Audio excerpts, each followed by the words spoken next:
Hey there, you looking kinda cute. Please consider subscribing and check out our Patreon for more. Enjoy the video. Ever since I remember, I was always fascinated by the fancy clothes that my older sister wore. She is 4 years older than me, and she always wanted a little sister.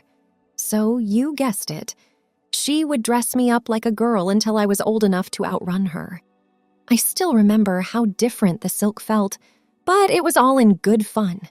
Skipping ahead from when I was 6 to when I was 14, I joined the first-year football team in high school. As freshmen, we were treated as if we were lower than dirt. That's how the team tradition went. To raise money, the freshman football team put on a show at school. The varsity football players would assign different comedic skits to the freshmen. These skits were meant to be humorous, but often at the expense of the freshmen.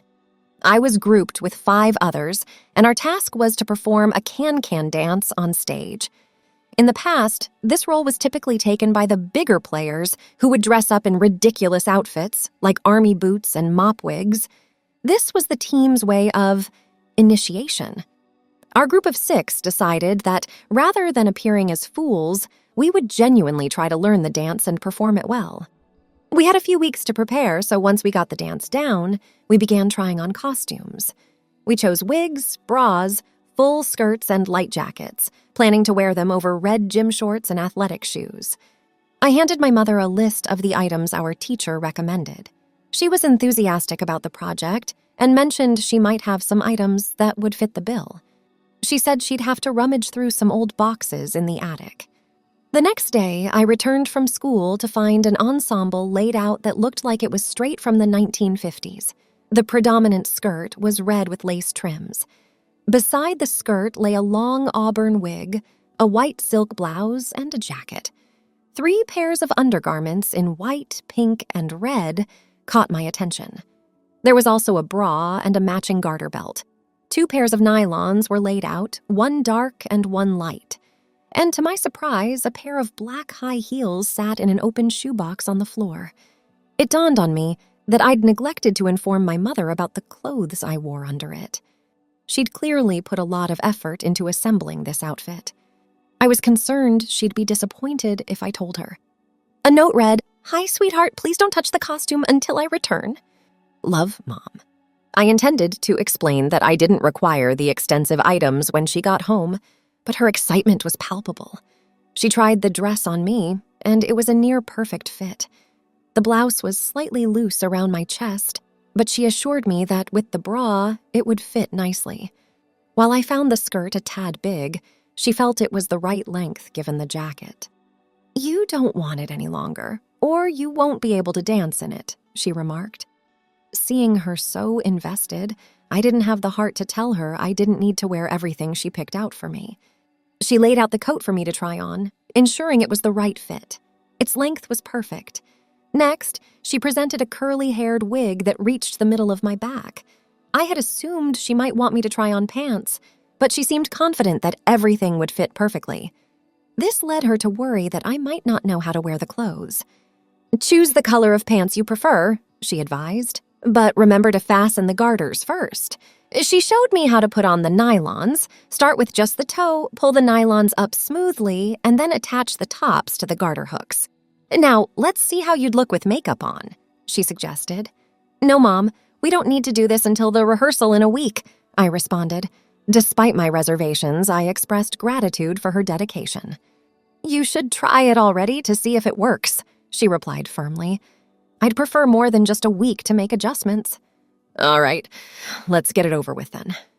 She instructed me to remove my small coat, then took me to her dressing area to do my makeup. Using only a light touch, she applied foundation, commenting on how my skin was nearly flawless and didn't require much. She then proceeded with eye makeup, adding eyeliner, mascara, and darkening my eyebrows before finishing with lipstick. Once done, she said, "Now go back to your room and get dressed just as I instructed." I pondered on how to tell her that I didn't need her help. Returning to my room, I was confronted with the reality of the clothes laid out for me. Suddenly, it struck me I was about to dress in the traditional attire of a woman. The very idea was both happiness and nerve-wracking. My heart raced as I hesitantly chose the red pants. As I began to pull them on, I remembered my mother's guidance. I struggled to find words to describe the happiness. The overall effect was undeniably feminine. I had to remain composed for obvious reasons. I initially wore the bra backward, but then corrected it, positioning it and fastening the hooks before rotating it. The final touch was the dress. I needed my mother's assistance to zip it up. Calling out for her, she entered with a smile. As she zipped the dress, she held out the little coat for me to wear. In the midst of the adjustments, I caught a reflection of my ensemble in the mirror. It was as if she was assisting a girl with her attire. "Hold still," she instructed. "I'll ensure the everything is even all around." "Perfect," she said. "Now turn around so I can place your wig. After that, we can take a good look at you." After she put the wig on me, she stepped back and straightened it. The long curls cascaded down my back and over my shoulders. When I turned around, I saw a pretty young woman in the mirror. I was shocked when I realized it was me. No one could have thought anything other than, "What a beautiful woman stands here." My mom looked on with a wry smile, as if seeing her younger daughter for the first time. We both laughed simultaneously. I yearned to embody that woman in that moment. I stood still, gazing at my reflection beside my mom, while we continued to laugh. "Now, let's see how the dress moves when you walk," she said. She handed me the black 3-inch heels she believed would suit me. I fastened them on. They had straps around the ankles. Standing up, it felt as though I was walking on tiptoe.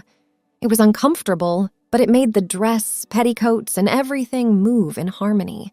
The feeling was indescribable, wonderful. I momentarily felt dizzy. My mom, noticing, asked if I was okay. "I'm fine, but the combination of the makeup, wig, clothes, and everything else has just taken my breath away." "Really? Do you like your costume? What do you think when you look in the mirror?" "The outfit is wonderful, but I dislike my reflection," I replied emphatically. She smiled knowingly, having seen through my fib. She adorned my hair with ribbons and tied pink bows at the front, ensuring they didn't obscure my face. That day, I discovered the joy of wearing women's clothes for the first time. It felt good and looked even better. Once she deemed everything perfect, she suggested I practice walking. I was hesitant about the shoes, but eventually conceded. She taught me how to walk gracefully in heels, advising me to keep my head high and use my arms. Pulling my shoulders back accentuated my feminine form. As I was unfamiliar with sitting in such attire, she demonstrated the correct way and adjusted my outfit as I tried. We shared many laughs throughout the process. She wanted a photograph of me, but realized she was out of film. Fearing we'd run out of time on the night of the play, she suggested we head to the grocery store together to buy some. I was shocked. "I can't go like this. Besides, just use your phone." "No, I want to hold this beautiful picture in my hands. It will help you learn to walk too. No one will notice or care no matter what." "All right, I'll go, but I don't want to wear that silly coat. It's too much trouble." "Okay, take it off. The dress won't be as full, but it'll be okay. Oh, I have a lighter 2-tier that will work. Hold on, that should be easier to handle. I'll go get it." She returned with a white half-jacket adorned with white lace at the bottom. "Put this on. Then grab the camera and my purse, which has the car keys. Please wait. I need to write a note for your dad to tell him where we've been. Open the door. I'll be right out." I had to ensure the lacy hem wasn't visible beneath the dress. Grabbing her purse and camera, I headed to the car. The dress looked lovely after all these years. The ensemble, heels, nylons, frilly lace, and long curly hair adorned with ribbons, was a lot to handle. As I walked to the car, fears of being seen by neighbors or friends overwhelmed me. My stride, determined by the heels, caused my skirt to sway with every step. As I approached the car door, 2 older men, likely in their 60s, rounded the corner, catching an unexpected glimpse.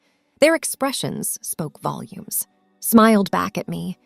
In my panic, fumbling with the keys became an ordeal, hindering my escape. As I bent down to retrieve them, the men had almost stopped next to the car. I struggled with the key in the lock while juggling the purse and camera.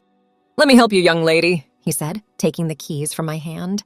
He opened the door for me.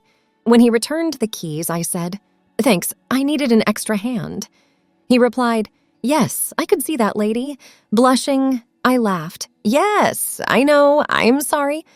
My mom emerged from the house and, seeing me converse with the two gentlemen, assumed they were causing trouble. She was about to reprimand them when Leroy smiled and said, "Just handing your lovely daughter her car keys." Recognizing my embarrassment, my mom understood the situation. Both Leroy and Charlie chuckled, and Charlie remarked, "You have a beautiful daughter. Have a nice day." The two of them continued up the street. Once they were out of earshot, my mom remarked, "Well, you had to learn the hard way." I managed a laugh. "Thanks, Mom." She smiled warmly. For a brief moment, our bond deepened, mother and daughter alike. Our shared laughter broke the poignant silence.